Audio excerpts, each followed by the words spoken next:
Muy buenas noches a todos, a todas, en esta, les decía, primer clase de Eneagrama, en donde hay muchas expectativas, entiendo, hay personas que son profesionales, personas que quieren mejorar sus vidas, quieren trabajar en sí mismos, y bueno, aunque esté de más decirlo, a ver, me pongo acá porque creo que, bueno, aunque esté de más decirlo, no somos mayoría todavía, ¿no? O sea, que muchas personas destinan a otras cosas, no precisamente con algo que medio que parece, hasta hace unos años atrás era medio hereje, ¿no? Ver un símbolo así que tenía que ver con cuestiones interiores de uno, y esto mejor lo explica Roberto, era considerado como algo profano, algo hereje, ¿sí? Sin embargo, hoy día hablamos de energía, hablamos de cosas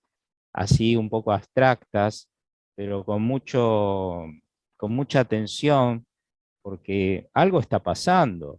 Nos estamos dando cuenta de que hay cosas que los ojos no ven, pero que existen. Y yo cuando digo esto me emociono porque más adelante vamos a conocernos un poco más y van a ver que yo vengo de una energía, o me costó muchísimo, darle la importancia que esta filosofía, este conocimiento tiene realmente incidencia en la vida real de uno. Y ya que estamos hablando, les cuento un poco, mi contacto con el eneagrama tuvo que ver con una situación muy difícil que yo estaba pasando en la vida, donde me encontraba sin salida. Hasta ese momento, todas las situaciones ya las había resuelto de una manera lógica, de una manera en la cual las herramientas que yo utilizaba eran herramientas que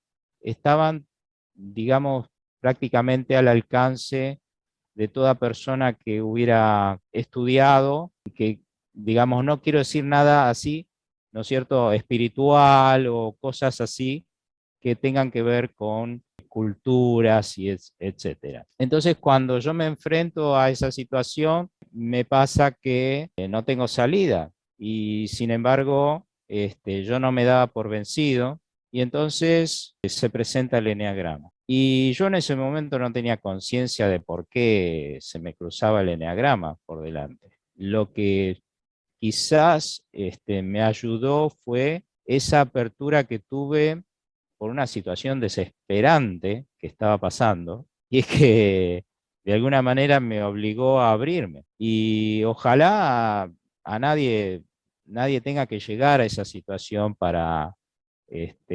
abrirse realmente y dejarse afectar, por decir algo, por una fuerza o una energía invisible que a uno lo va acaparando de a poco y lo va transformando, porque esa es la realidad. Y a los años yo puedo ver tal cual ese efecto y puedo tener más conciencia acerca de lo que me pasó y poder decir, realmente cuando uno está preparado, creo que el maestro aparece. Y en este caso el maestro fue el eneagrama, acompañado de la mano de Roberto, quien es mi maestro de muchos años y que tuve la bendición de recibir. Y entonces comienzo una relación con el eneagrama que fue o está siendo un camino, un trayecto en el cual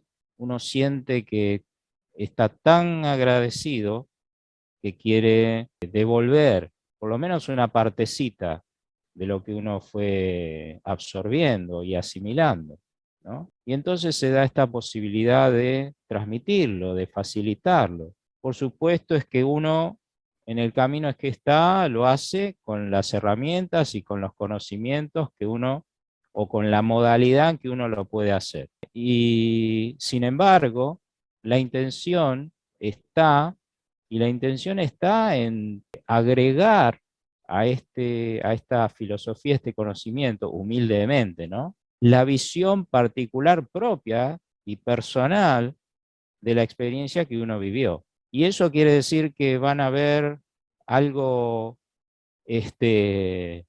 muy especial. No, yo creo que cada uno va a vivir, va a tener una experiencia en contacto con el eneagrama de acuerdo al lugar donde uno se encuentra. Y yo creo mucho en las causalidades, por lo cual entiendo que si yo no les transmitiese mi punto de vista, si yo no les transmitiese experiencia que yo solo puedo transmitirles, entonces estaría cometiendo un error. Entonces, eso me da mucha tranquilidad, ¿no? Por supuesto que cada uno busca nutrirse de diferentes fuentes. Y de hecho, el eneagrama, hay muchísimas fuentes y estamos todos contentos de que sea así. De ninguna manera a mí se me ocurre pensar que la visión antropológica, que es la que yo transmito, es mejor que otra visión gestáltica o no sé, todas las que haya. Al contrario, la diversidad hacia la riqueza.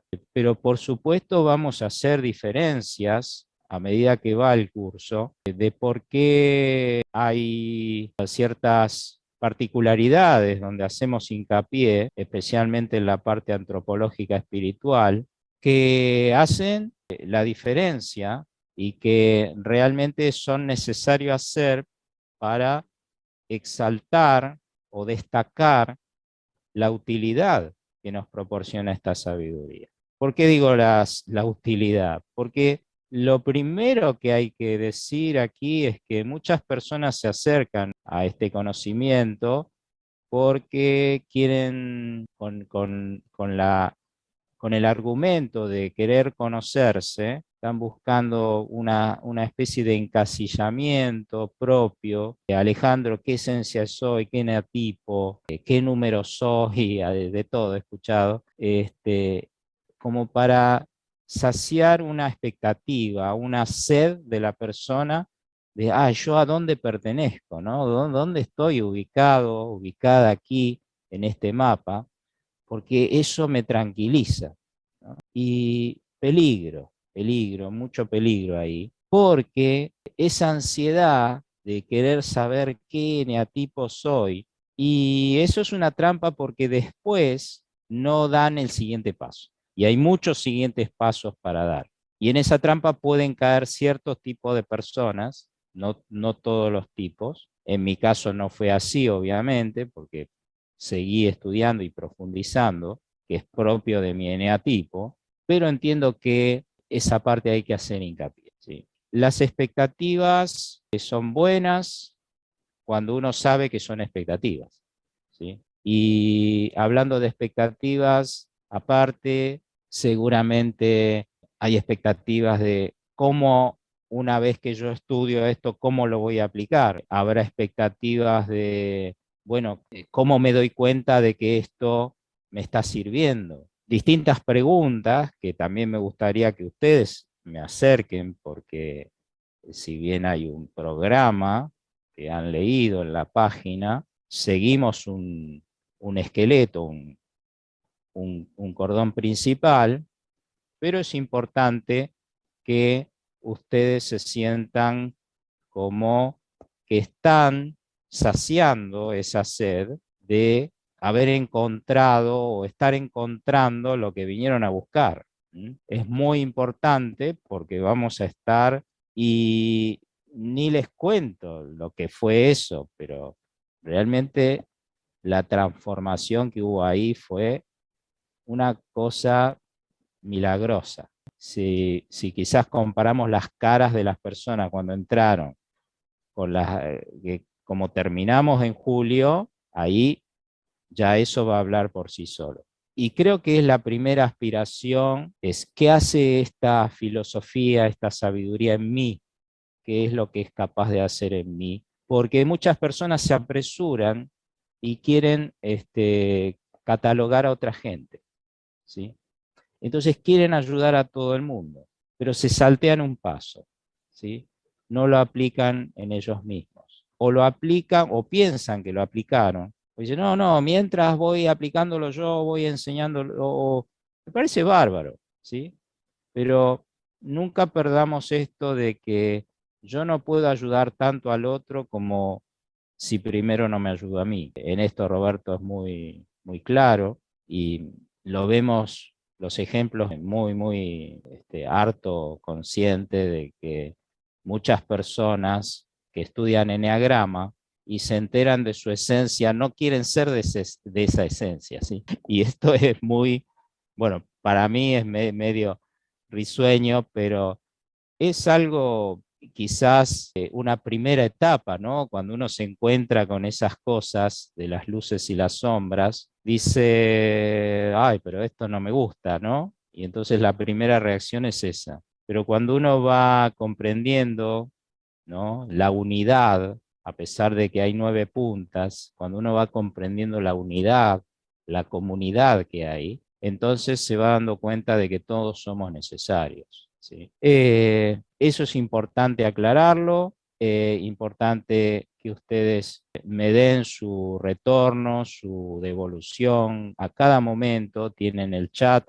Ese feedback es muy importante para mí porque, ¿qué pasa? A veces uno se saltea cosas porque cuando uno está, ¿no? Ya años, resulta que hay dudas que uno ya las da por sentadas o conocimientos que ya da por sentado. Entonces, me parece importante más al principio conocer cuáles son las dudas, esas dudas, que yo voy a tratar de cubrir, porque son dudas comunes, son normales, yo vengo haciendo muchos cursos varias veces, entonces ya conozco más o menos cómo son las dudas y ya las voy tocando, pero está bueno que ustedes tengan sus propias dudas y me las comenten. Bien, entonces vamos, ¿no? A esta pregunta de vuelta, ¿sí? Qué insistente que es Alejandro. ¿Quién soy yo y cómo estoy? ¿Cómo estoy? También, estas dos preguntas básicamente son las que el eneagrama viene a responder. Y el quién soy es, por supuesto, una pregunta que no tiene una respuesta única, pero sí el eneagrama nos va dando pistas. Y esas pistas tienen que ver mucho con cosas que hemos olvidado. Básicamente eso es lo que yo llego un poquito a discernir, ¿no? Es una partecita de lo que yo decía. Y el cómo estoy tiene que ver con una parte dinámica del eneagrama, que lo voy a tocar más adelante, pero les adelanto, el eneagrama es la rueda de la vida. Y la rueda de la vida está bien puesto el nombre porque significa movimiento. ¿Y por qué significa movimiento? Porque justamente lo que el eneagrama persigue, o mejor dicho, nosotros, seres humanos, buscamos, en definitiva y al final, en final de ese camino de nuestras aspiraciones, de lo que queremos, lo de que deseamos con toda el alma y vivir, sentir, vibrar, es la armonía. Todo ser humano quiere estar en armonía. Es decir, si quiero una comida rica, ¿no? Es porque esa comida rica me va a hacer sentir bien y voy a estar en armonía, ¿no? Y así todas las cosas que queremos lograr que tienen ese trasfondo de querer lograr esa armonía. Y esa armonía justamente, ojalá fuese estable, ¿no? Porque una vez conseguí la armonía, ya está, ya la atrapé, le pongo el candado y listo. No, es que esa armonía es muy inestable, es muy que va y que viene y que la tengo que trabajar, tengo que estar trabajando. Por eso estamos hablando de que justamente esa dinámica, ese movimiento está presente aquí, ese aspecto dinámico de nuestra mente que está en constante movimiento, está contemplado aquí en el eneagrama. ¿Qué otra cosa puedo esperar del eneagrama? Bien, hasta ahora se va entendiendo, ¿no es cierto? Lo que voy diciendo, ¿sí? Bien. El otro es que el eneagrama, perdón, yo le dije que me da. Es un lenguaje simbólico porque ustedes ven, acá no hay ningún machete, es decir, hay perdón que está todo escrito este eneagrama, pero no tuve tiempo de dibujar otro. En este símbolo no hay explicación. Y nosotros en nuestra cultura estamos acostumbrados a tener explicación de todo. Entonces, hasta para meditar hay cursos. Mientras que en Oriente uno para meditar lo hacen sentar ahí y mirar a la pared, ¿no? Entonces somos diferentes. Entonces tenemos que como trasladarnos a ese tipo de cultura y pensamiento para poder contemplar este símbolo y entender que esto es una simbología sagrada. Sagrado porque, bueno, al principio estaba, digamos, ligado a cierto estrato social, ciertas personas que hacían culto, ¿no? Y entonces esa simbología es más o menos como si fueran las ecuaciones de hoy, ¿no? Nosotros, para comprender la realidad, usamos ecuaciones. El mundo moderno usa ecuaciones. Pero el mundo antiguo, y especialmente esta sabiduría, que viene de hace miles de años, Roberto dice entre 4.000 a 5.000 años de antigüedad. En esos tiempos, ¿qué pasa? No había libros, no había bibliotecas. La información se transmitía verbalmente. Y la realidad se describía y se medía en manera de símbolos. Por eso cuando hablamos pero este tipo de mandalas son diferentes, porque son tan antiguos que dentro de la clasificación de mandalas geométricos, ¿no? Roberto siempre dice, bueno, si estuviera el protagonista del Código Da Vinci, diría que esto es un mandala geométrico, ¿no? ¿Por qué? Por la antigüedad que tiene. Sin embargo, este símbolo que hoy, espero al final de la clase, hoy la clase va a durar y todas hasta las 9:30, ¿sí? Creo que todos saben, ¿no? Espero llegar hasta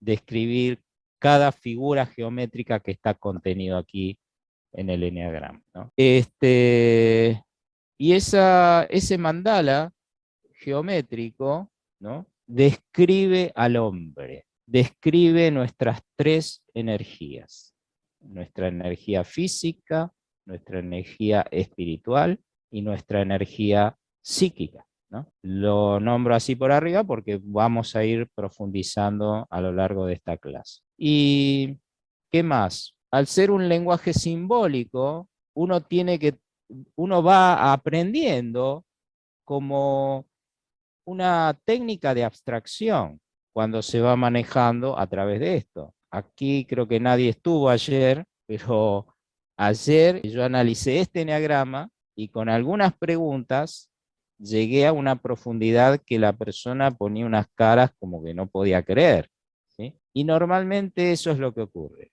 porque cuando uno adquiere no digo en mi caso, pero uno empieza a comprender, ¿no?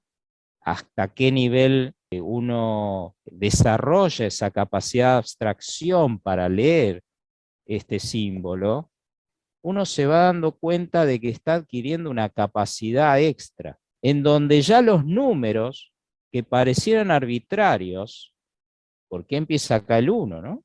Después lo vamos a ver, pero ¿sí? Yo siempre me pregunté, digo, ¿por qué empieza el 1 acá? ¿Y por qué 2 después 3? Pero aquí los números tienen significado. Y en la antigüedad los números tenían significado, pero significado, lo que quiero decir es significado cualitativo, no como ahora en la modernidad, que solo 1, 2, 3 monedas, 4 monedas, no a nivel cuantitativo, es a nivel cualitativo. El 1 significa la unidad, el 1 es Dios, el 7 es el número clave de la multiplicación del protoplasma, el 9 significa la armonía, y así, ¿no es cierto? Entonces, comprender eso es esencial para ir a fondo con el estudio de la persona que tenés, porque en realidad estamos frente a un símbolo sagrado, una simbología sagrada, que en definitiva lo que te permite es abordar el interior de una persona. Y pareciera como grandilocuente, ¿no? Y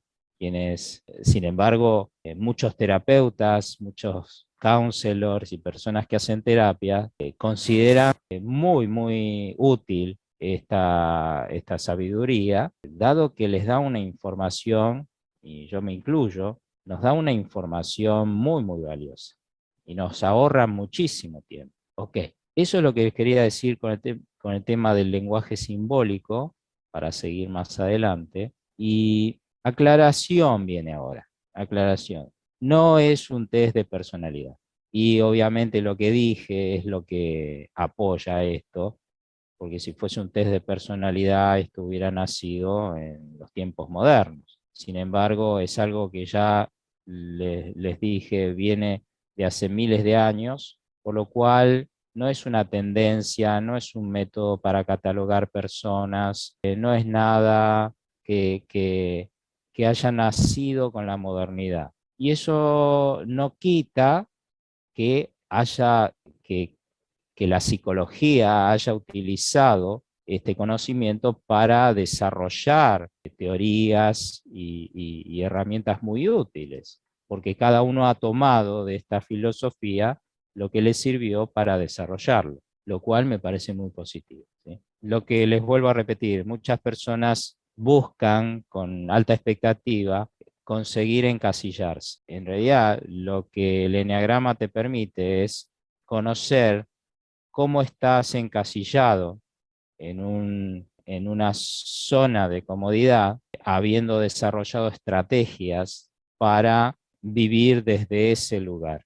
Por lo cual, para mí, personalmente, el eneagrama es algo que te libera. El eneagrama bien utilizado es la puerta hacia encontrar realmente quién, el valor de lo que sos y llevar ese valor hacia un lugar que uno realmente desechó o desestimó, no importa la razón.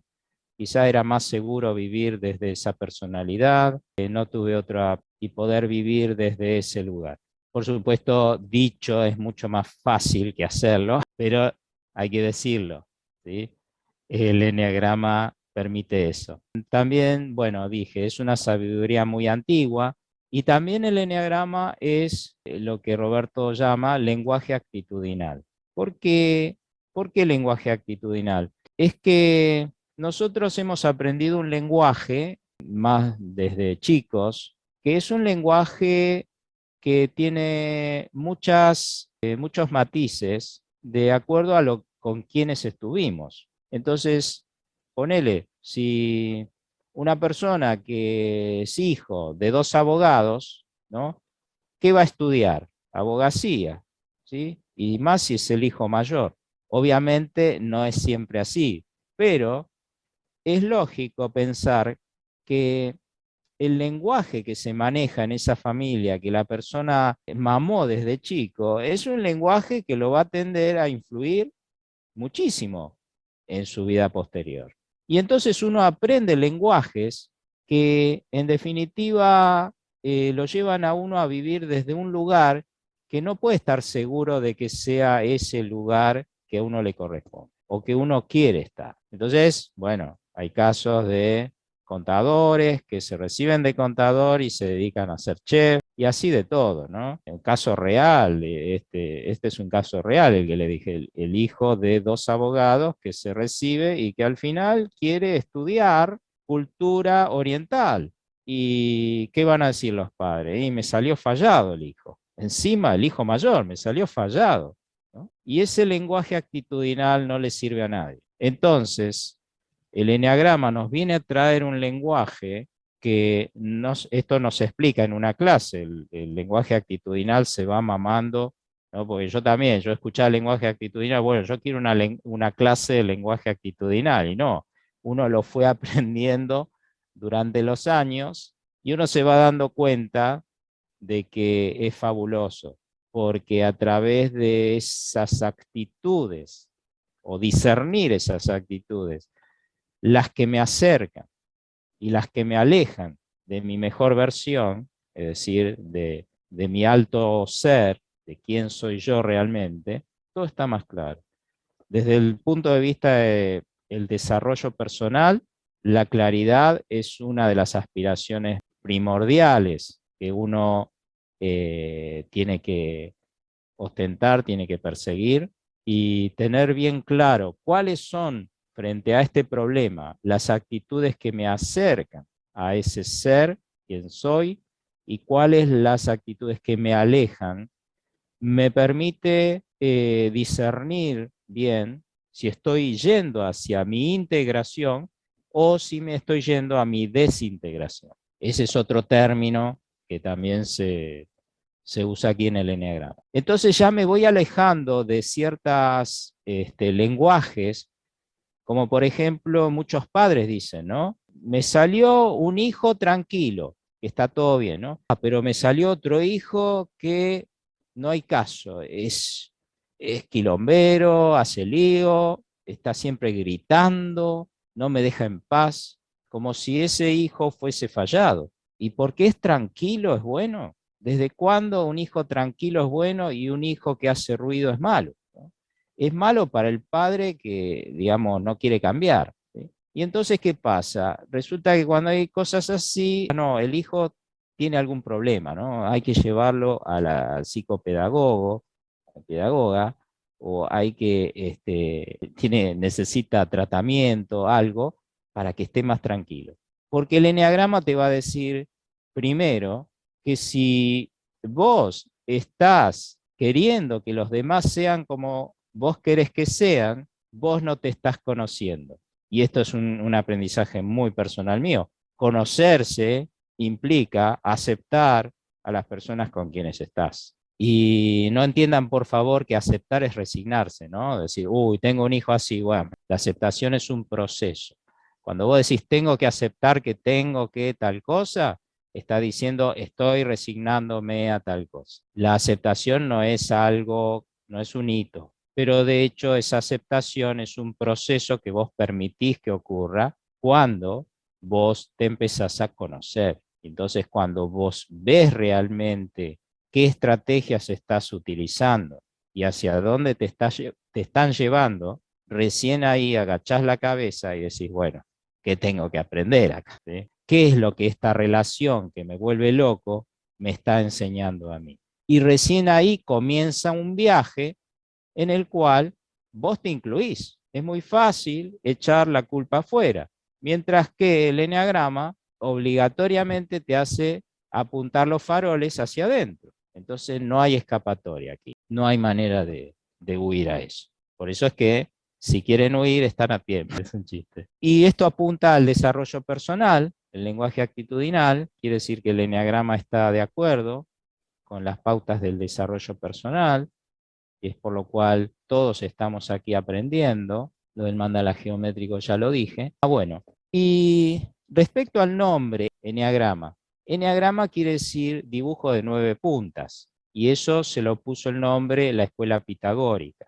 Pero no ese es el nombre que siempre tuvo, porque yo creo que lo dije, esto nació en la zona de Shambhala, un lugar mitológico, en donde Shambhala quiere decir, este es un dato que yo no le daba mucha importancia, pero ahora con lo que hoy les voy a contar sí, porque en la mitología había un lugar de Oriente sagrado, llamado así, Shambhala, de donde venían estas corrientes, ¿no es cierto?, que permitían el desarrollo humano, y Shambhala quiere decir, tiene que ver con la paz, Shambhala, la paz y la armonía. Entonces, ¿qué pasa? De ahí surge el nombre muy bien puesto de la rueda de la vida, porque significa movimiento. Sin embargo, nosotros a nuestra era llegó como eneagrama, pero por supuesto no deja de ser lo que es, ahí tienen, la rueda de la vida. Y bueno, ya dije todo como para abrir, empezar a decir algunas palabras ahora. Entonces viene una parte densa ahora, prepárense para anotar porque estas son palabras que son claves. La primera palabra es la armonía personal. que buscan la armonía y tienen sus métodos. Bueno, esto es un conocimiento sagrado, una sabiduría sagrada, pero que te permite también encontrar esa armonía a través del abordaje interior de la persona. Esa armonía, como les dije, es dinámica. Por lo cual, imagínate que vos sos un instrumento musical, ¿no? Y ese instrumento musical lo heredaste, es decir, cuando naciste viniste con ese instrumento musical y vos podés tocar una música. O sea, yo puedo hacer ruido con un instrumento musical. Entonces, ¿de qué va a depender si yo hago ruido o toco una música exquisita? Va a depender de muchas cosas, pero entre otras, de cómo yo emplee mi libertad. Por esto del libre albedrío, nosotros somos libres de tocar nuestra música, de hacer ruido o de tocar música exquisita, de emplear nuestra libertad como queramos. Entonces, vamos a ver que es muy, muy importante siempre, siempre, siempre tener en cuenta cuando vemos un eneagrama de que hay un parámetro que nos va a mover muchísimo esa lectura y que son los niveles de conciencia. Entonces, decimos, si una persona está con su instrumento tocando una música exquisita, esa persona está en conciencia ampliada. Si esa persona, digamos, está tocando las claves, la melodía, pero todavía no encontró esa exquisitez, digamos, está en conciencia integrada. Pero es muy importante, esa persona está activando sus atributos de la personalidad. Está tomada, ya tiene conciencia de esos atributos y está consciente de hacia dónde quiere ir. En cambio, si con el instrumento estoy haciendo ruido, a eso se le llama conciencia alterada. Bueno, no hay una, esto es algo que se adquiere con la práctica, ¿no? Pero después, cuando uno va tomando práctica, es bastante claro cuando una persona está en conciencia alterada, integrada o ampliada. Acá es simplemente nombrarlo para nosotros hacer esta analogía, ¿no? Y yo presenté esta analogía para decir, cuanto mayor armonía hay, voy a estar, ¿qué va a pasar? O sea, la armonía va a ser reflejo de que primero estoy usando bien mi libertad, porque el instrumento, ¿quién lo toca? Digamos, yo toco, pero pongamos que mi mano es mi voluntad, es donde yo pongo mi libertad. Y si yo utilizo bien la libertad, ¿no? O sea, yo cuando estaba a full con el karate, no podía tocar bien el piano, ¿sí?